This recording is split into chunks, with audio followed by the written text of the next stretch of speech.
What's going on, y'all? It's the kid J Nolan here. Hey man, before we get into anything in this video, make sure that you like and share it. Make sure you subscribe to the channel so you get all updates. Hit the post notification bell.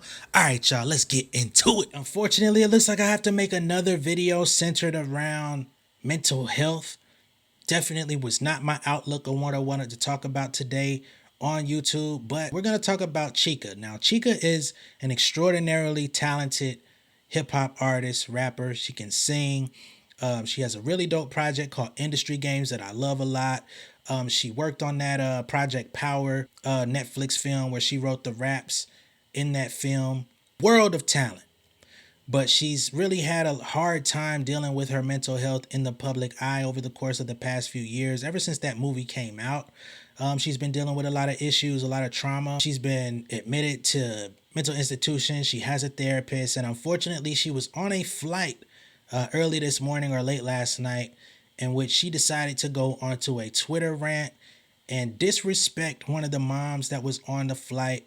Not only the mom, but the two children that were in tow with her on that flight. So we're going to talk about what she had to say, try to break down what she meant by her tweets, and see what she had to say for herself afterwards. All right, let's get into it. So she says, to the lady next to me who thought it would be a good idea to buy yourself and your twin infants first class seats on a red-eye flight, who just woke me up by bringing your screaming bastard to our seats to soothe her, I just bought $34 Wi-Fi at 4 a.m. to call you a stupid bitch. P.S. I hate you and hope you get a paper cut between each finger tomorrow, you senseless wench. Like, are you literally mentally delayed? What makes you think a 1-year-old will shut their bitch ass up on a 7-hour flight that takes off at 1 effing a.m.? You already had them up past bedtime. I don't care the circumstance. Take your ass to economy at least. I'm so pissed off right now. I already had trouble falling asleep. As soon as I do, you bring the consequence of your sexual promiscuity into my life. I got noise cancellation on and I still woke up. Fuck you, ho. Choke. Oh man, this is bad. And she was shaking the damn baby, y'all, and gripping her arms tight to try to shut her up. But that's none of my business. I'm not CPS. So number one, you criticize this lady for bringing her kids into your area, right? You say F your kids. You call her baby a bastard. You say F you. I hope you choke. Call her a wench. You say that her children are the consequence of her sexual promiscuity. Then as the lady tries to quiet her children or quiet her crying child, try to comfort them, you know what I'm saying? Try to help them to not bother you as much. You then say she gripping the baby too tight, implying that she's being too forceful. But you the one that was complaining in the first place. She tries to appease you and you're not satisfied. Got it.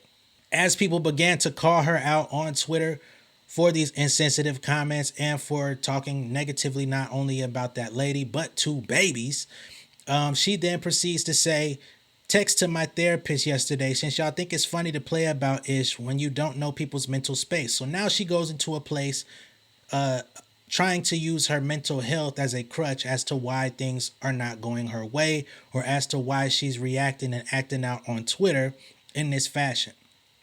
So in the screenshot, it says, having bad thoughts today. Don't know what to do besides reach out to you as I promised. Her therapist replies, we're talking at 3:30 today for 30 minutes help. I have space from 3:30 to 4 available. She says yes, right?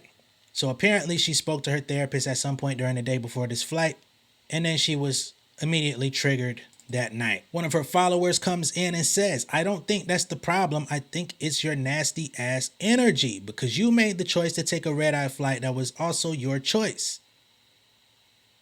Your ass should have been in your fucking bed sleep if this is how you feel to call a child a bitch and speak so nasty of a mother, right? So people are starting to get with her and call her out for this problematic way of thinking and speaking. She chose not to accept accountability and proceeded to say, I didn't choose the flight actually. My management booked it because I have been damn near cataleptic due to mania for the past 2 weeks. But go ahead, make your assumptions. We don't know Chika's mental health situation.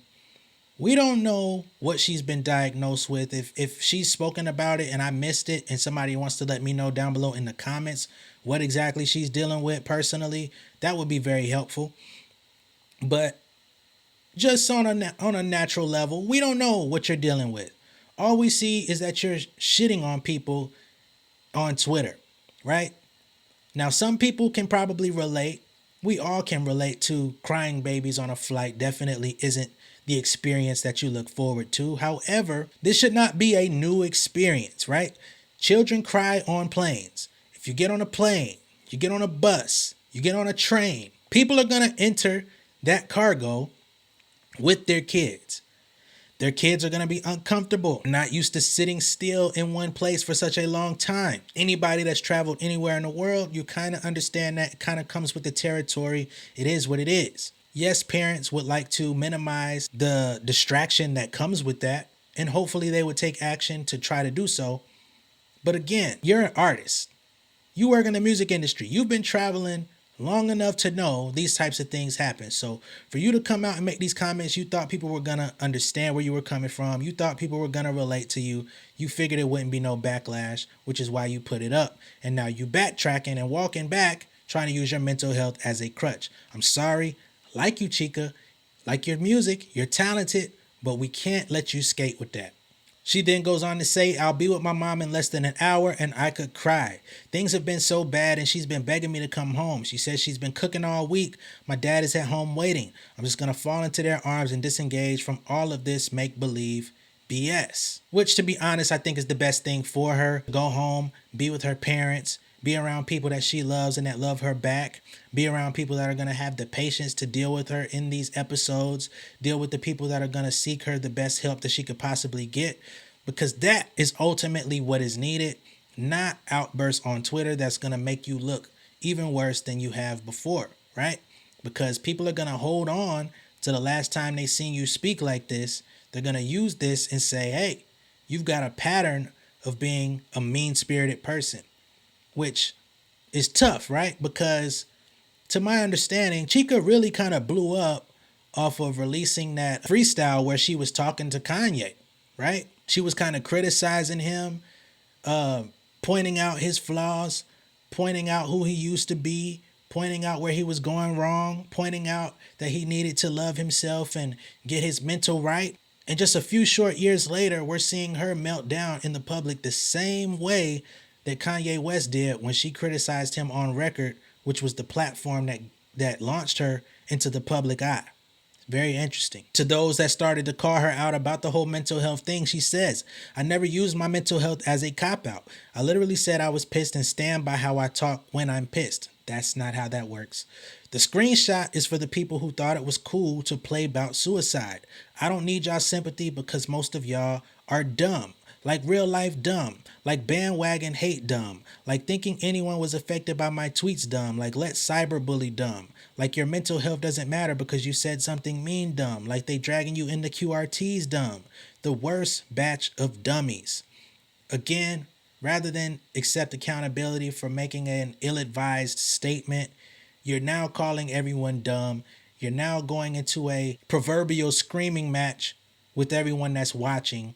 And that's just not the best way to handle this type of thing. I definitely want to be sensitive in this video to her mental health and to the things that she's encountering. Again, we don't know exactly everything that's bothering her, everything that's causing triggers in her life at this current moment. But again, when this plays out in the public eye, it never goes in favor of the person erupting. It's just the way it is. Her final hurrah before logging off, she says, anyway, deleting this godforsaken app for a while because I will hyperfixate while manic and keep replying. Hope y'all have fun being mad over mean words spoken into the void. I hope it makes you feel like a better person than me because you are. You're a superstar, mama. So now she's being sarcastic, but I'm glad that she logged off of the app, okay? All that I can really say in response to this is spend time with your family. Get the help that you need. Hopefully you're able to get your mind right. We haven't heard a lot of music from you in recent times. Have some discussions with your manager. Discuss if you want to continue to move forward as a music artist in this game, or if the load that you're dealing with is too heavy to continue. Maybe you need to take another year off, maybe take some more time off. And in that time, maybe not utilize social media. It seems that social media is where a lot of people get in trouble these days, thinking that they're talking to themselves when you have millions of people or even hundreds of thousands of people that are within your audience waiting to hear what you got to say. Not even necessarily waiting, but they're engaging, they're seeing what's going on, and they're reacting in real time to what comes across their table. So if you feed people things to view you negatively, speak to you negatively, and act negatively towards you, especially when you came in bearing negativity, yeah, it's time to sign out. It's time to make apologies. It's time to clean up whatever mess you caused and take some time for yourself. Again, I hope you get well. I hope you're able to recover. And if and whenever you decide to come out with some more music and talk about your experience, do some interviews and let people know what's really going on with you in real life, I'm sure people will be open and receptive to it. But until that time comes, people are going to view you in a negative light. You kind of start falling into an Azalea Banks type of category where it's not that people don't care about your mental health. It's just the fact that you come out and be messy online. Then when people say, hey, this is out of line, you want to say, well, I'm in a manic episode or I'm not right. And it's like, that doesn't excuse you for poor actions, right? So that's all I got to say. Let me know what y'all think of this down below in the comments. Be sure to like and share this video. And if this is your first time seeing me on YouTube, go ahead and hit the subscribe button. Hit the post notification bell for all updates. I will see you guys on the next one. Much love and respect. Stay safe out there. Peace. Beautiful people, thank you for tuning in. I hope that you enjoyed the content. Make sure that you're liking and sharing these videos. Make sure that you're subscribed to the channel. Hit the post notification bell so you get all updates. For all of my artists, my artist managers, songwriters, producers, etc. If you need a little bit of extra help with your career, man, make sure that you visit pengameelite.com, okay? That's my website and my community for all upcoming rising music creators. I got 2 books on there, the Pen Game Portfolio Volume 1 and 2. They're going to give you a lot of insights into the music industry, how to monetize your career, how I make my money off of music, because I am a full-time artist outside of doing YouTube videos. If you need some direct help, you can also book a consultation with me on the Pen Game Elite website.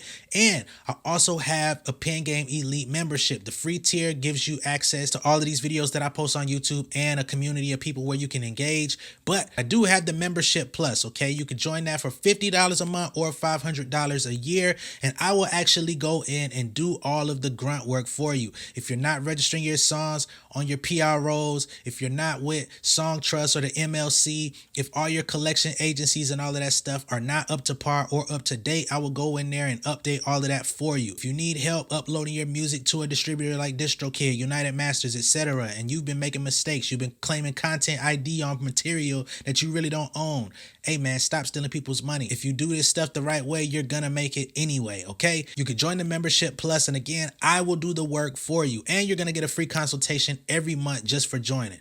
You're also gonna get the 2 books for free soon as you join the membership plus. All right, much love and respect. I'll catch y'all later. Peace.